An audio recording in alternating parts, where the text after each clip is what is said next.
اللہ تبارک و تعالیٰ نے نمازوں کے بعد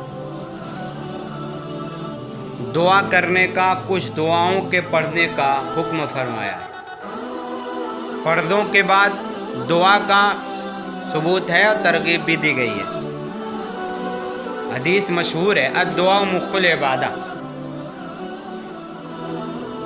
دعا عبادت کا مغز ہے، گودا ہے، اور چھلکا ہو اور گودا نہ ہو تو ظاہر سی بات ہے پھر تو مزہ آئے گا نہیں۔ تو دعا یہ نمازوں کے بعد دعاؤں کا ثبوت ہے، اس سے کوئی انکار نہیں کر سکتا، اور اس کی بڑی ترغیب دی گئی ہے۔ یہ الگ بات ہے کہ نمازوں کے بعد انفراداً دعا ہوگی، اکیلے اکیلے ہوگی، کہ اجتماعاً ہوگی، یعنی لوگوں کو اکٹھا کر کے دعا کرنی ہے۔ نمازوں کے بعد دعا کی دو حیثیت ہے، انفراداً، اجتماعاً۔ انفراداً میں تو کوئی کلام ہی نہیں ہے، جتنی لمبی چاہے، جیسے چاہے، جو چاہے دعا جو ثابت ہیں وہ مانگے۔ لیکن اجتماعاً میں اختلاف ہے کہ اللہ کے نبی علیہ السلام نے نمازوں کے بعد، فرض نمازوں کے بعد یا سنن و نوافل کے بعد دعائیں کی ہیں کہ نہیں کی ہیں۔ تو اس میں بے غبار بات یہ ہے کہ آپ صلی اللہ علیہ وسلم نے اجتماعی دعا آپ صلی اللہ علیہ وسلم کا فردوں کے بعد نہیں تھا۔ ہاں کبھی کبھی آپ گاہے بگاہے کبھی آپ اجتماعی دعا بھی کر لیتے، چاہے فرائض کے بعد ہو، چاہے سنن و نوافل کے بعد ہو۔ اسی کو لے کر کے ایک فرقہ جو ہے وہ کہنے لگا فردوں کے بعد اجتماعی دعا بدعت ہے۔ میں یہ کہتا ہوں کہ جس چیز کی اللہ کے نبی علیہ السلام نے ترغیب دی ہو کہ نمازوں کے بعد دعا مانگنی چاہیے، تو ظاہر سی بات ہے اس چیز کو بدعت کیسے کہا جا سکتا ہے؟ اور آپ صلی اللہ علیہ وسلم نے گائے بگائے خود اجتماعی دعا کی ہے، فردوں کے بعد بھی ہے اور سنن نوافل کے بعد بھی اس کا ثبوت ہے، جس کو تسلیم کرنا ہر حال میں ضروری ہے۔ تسلیم کیے بغیر کوئی چارہ نہیں ہے۔ اگر کوئی بہت تفصیل دیکھنا چاہتا ہے تو معارف الحدیث میں جا کر دیکھ سکتا ہے اس ساری مکمل باتیں۔ تو لہذا جو لوگ کہتے ہیں کہ اجتماعی دعا بدعت ہے، بدعت کہنا بھی صحیح نہیں ہے۔ کیوں؟ اس لیے کہ جس چیز کو اللہ کے نبی علیہ السلام نے کبھی کبھی کیا ہو اس کو بدعت بھلا کیسے کہا جا سکتا ہے؟ لہذا بدعت کہنا بھی صحیح نہیں ہے۔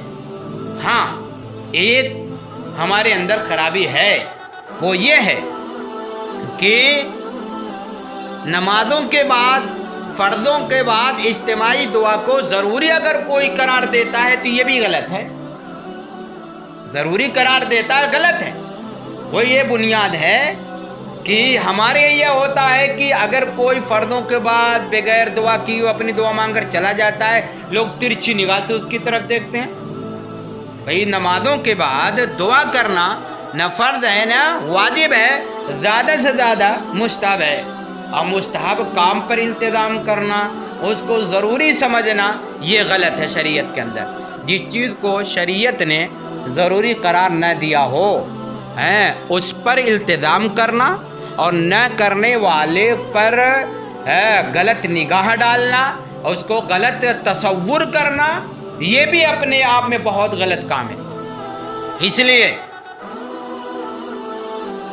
علماء نے، جمہور علماء نے صورت نکالی اس کی کہ جن فرض نمازوں کے بعد سنتیں ہیں، تو فرض نمازوں کے بعد سنتیں اگر ہوں تو اس میں مختصر دعا کی جائے، اور جن فرض نمازوں کے بعد اگر نہیں ہیں سنتیں، جیسے عصر ہے اور اسی طرح فجر کی نماز کے بعد سنتیں نہیں ہیں، تو ان میں تھوڑا سا دعا طویل ہونی چاہیے، لمبی ہونی چاہیے، اور جن کے بعد سنتیں ہیں ان میں مختصر ہونی چاہیے۔ یہی وجہ ہے کہ اس حدیث میں فرمایا گیا، عائشہ قالت کان رسول اللہ صلی اللہ علیہ وسلم اذا سلم، اللہ کے نبی علیہ السلام جب سلام پھیرتے تھے تو نہیں بیٹھتے تھے مگر اللہم انت السلام منک السلام یا ذل جلالی والاکرام تبارکت ذل جلال والاکرام کے بقدر، یعنی اتنا نماز کے بعد بیٹھتے دعا پڑھنے کے وقت اللہم انت السلام منک السلام تبارکت ذل جلال والاکرام کے بقدر بیٹھتے، اس کے بعد سنن نوافل میں دیگر عبادات میں لگ جایا کرتے تھے۔ اگر کسی کو کام ہو جائے دعا کے بعد، فرض نماز پڑھنے کے بعد، تو وہ اپنی دعا مانگ کر جا سکتا ہے۔